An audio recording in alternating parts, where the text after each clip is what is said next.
महाभारत में अगर खलनायक यानी उन व्यक्तियों की बात हो जिनके कारण ये युद्ध हुआ तो दुर्योधन और शकुनी का नाम ही सबसे पहले लिया जाता है। लेकिन क्या आप जानते हैं कि किसी भी कहानी को हर इंसान अपने दृष्टिकोण से ही अच्छा या बुरा बताता है।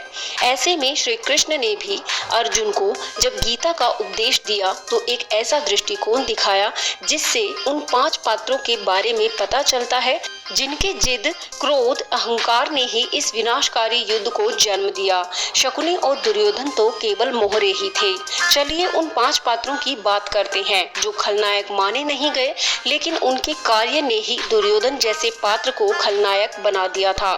सबसे पहले इनमें नाम आता है राजा द्रुपद का, जो पांचाल देश का राजा था और प्रतिशोध की अग्नि में जल रहा था। गुरु द्रोण से अपने प्रतिशोध को साकार करने के लिए ही उसने एक पुत्र के लिए ऋषियों से जबरन यज्ञ करवाया था और ये यज्ञ सफल भी रहा है।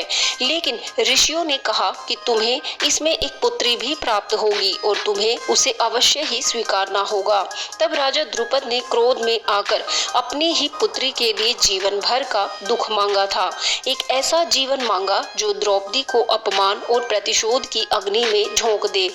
और जब यह श्राप फलीभूत हुआ तो द्रौपदी को चीरहरण जैसा अपमान, वन में भटकना और एक रानी होते हुए भी सेविका बनकर रहना जैसी पीड़ाएं सहन करनी पड़ी थी और महाभारत युद्ध जैसा विध्वंस देखना पड़ा जिसमें उसके ही पुत्रों की बलि दे दी गई थी। और दूसरे नंबर पर भीष्म पितामह आते हैं, जिन्होंने अपने ही पिता की इच्छा पूर्ति के लिए, अपनी पितृ भक्ति के लिए अपना जीवन समर्पित कर दिया और दो अटल प्रतिज्ञाएं लेकर अपने साथ साथ हस्तिनापुर के भविष्य को भी बदल दिया था।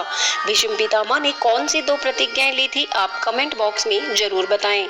इसके अलावा भीष्म ने गांधारी और धृतराष्ट्र का भी जबरन विवाह करवाया था और शकुनी ने इसी अन्याय और बदले की भावना के कारण दुर्योधन को मोहरा बनाते हुए हस्तिनापुर की नींव को खोखला करना शुरू कर दिया था। आगे चलकर जब सभा में द्रौपदी का अपमान हो रहा था तब पितामह ने मौन रहकर उस युद्ध का बिगुल पहले ही बजा दिया था जो आगे चलकर उनकी इन प्रतिज्ञाओं पर भी भारी पड़ गया था। पितामह की इस जिद के कारण ही पूरा कुरु वंश विनाश की कगार पर आकर खड़ा हो गया था।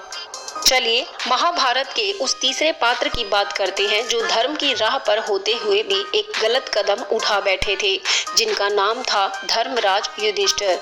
लेकिन जब जुए की बाजी खेलने बैठे तो वे अपने धर्म को ही भूल गए थे।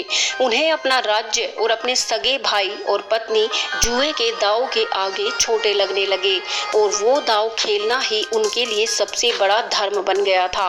जीवन भर धर्म की बात करने वाला ही धर्म की सीमा को लांघ गया और कहीं न कहीं युधिष्ठिर का यही अंधा धर्म ही महाभारत युद्ध का कारण बना था। आपकी इसके बारे में क्या राय है, कमेंट करके जरूर बताएं। चौथे नंबर पर दानवीर कर्ण आते हैं। कर्ण जो पूरा जीवन अपने स्वाभिमान के साथ जिए, लेकिन वे दुर्योधन द्वारा दिए गए सम्मान को अपने जीवन की बेड़ियां बना बैठे। कर्ण जानते थे कि दुर्योधन गलत राह पर है, लेकिन फिर भी वह उसे रोक ना सके क्योंकि उनकी मित्रता अंधी हो चुकी थी जो सत्य और न्याय की आवाज को भी दबा बैठी थी। दुर्योधन कर्ण का पराक्रम का प्रयोग करके पांडवों को हराना चाहता था और कर्ण दुर्योधन के साथ रहकर अर्जुन को हराकर अपने अपमान को स्वाभिमान में बदलना चाहता था। लेकिन कर्ण ने एक और दुर्योधन का साथ देकर अधर्म का मार्ग चुना। वहीं द्रौपदी को भरी सभा में वैश्या कहकर उसका अपमान करके सारी सीमाएं ही तोड़ दी थी। कर्ण के इन शब्दों ने उस चिंगारी का काम किया जिसने महाभारत युद्ध जैसी ज्वाला को जन्म दिया था। और अंत में बात करते हैं 5वें पात्र की, जिनका नाम था धृतराष्ट्र, जो अपने विवेक को भी खो चुके थे और न्यायिक दृष्टिकोण से भी अंधे थे। धृतराष्ट्र कभी एक राजा बन ही ना सके, केवल एक पिता बनकर अपने ही पुत्र दुर्योधन के हाथों की कठपुतली बन गए थे। पांडवों को लाक्षागृह में जलाने का षड्यंत्र, उन्हें वनवास में भेजने का निर्णय और द्रौपदी के चीरहरण से लेकर पांडवों के राज्य को हड़पने का षड्यंत्र, ये सब दुर्योधन के ही कारण हुआ था और ये सब धृतराष्ट्र जानते थे। लेकिन पुत्र को सम्राट बनाने की उनकी प्रबल इच्छा ने इन अन्यायों को भी नजरअंदाज कर दिया था। इस तरह धृतराष्ट्र ने अपने पुत्र की हर गलती को नजरअंदाज कर दिया और कभी भी एक राजा नहीं बन पाए। और धृतराष्ट्र के इस अंधे मोह ने ही महाभारत युद्ध की नींव रखी थी। धृतराष्ट्र कभी भी अपना राजधर्म नहीं निभा सके।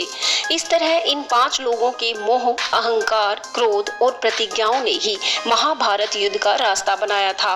और इन सब के अलावा भी एक और महत्वपूर्ण स्त्री पात्र जो इस युद्ध को होने से रोक सकती थी, वो थी धृतराष्ट्र की पत्नी गांधारी, जिसने पति धर्म निभाने के लिए आंखों पर पट्टी बांध ली थी, जिसके कारण वह अपने पुत्र को गलत राह पर जाने से ना रोक सकी और वास्तविक भूमिका नहीं निभा पाई। नहीं तो शायद वे इस युद्ध को नहीं होने देती। आपके विचार में और कौन सा वो पात्र है जो महाभारत युद्ध के लिए उत्तरदायी है? अपने विचार कमेंट बॉक्स में जरूर बताइएगा।